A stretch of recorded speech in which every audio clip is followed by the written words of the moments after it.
on väga lihtne on nagu vaadata elu, et me saame hakkama ilma kunstita, et kellele seda ikka vaja on. Aga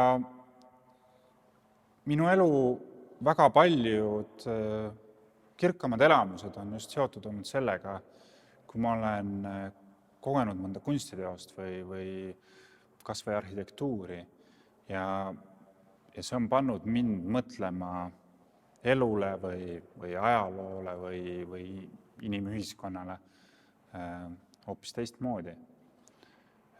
Ma arvan, et kunsti ongi vaja selleks, et me mõtestaksime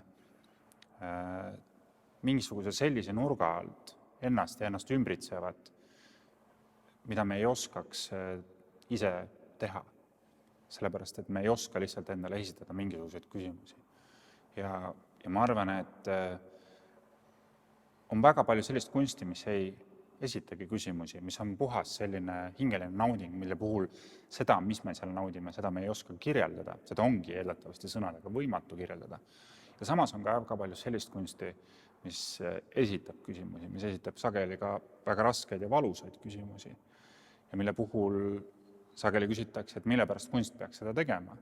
Aga ma arvan, et mõlemad äärmused, selline nauding, mida me ei oska sõnadesse panna, ja selline nauding, mis paneb meid mõtlema, paneb meid küsimusi esitama, et see on väga oluline just nimelt inimeseks olemiseks.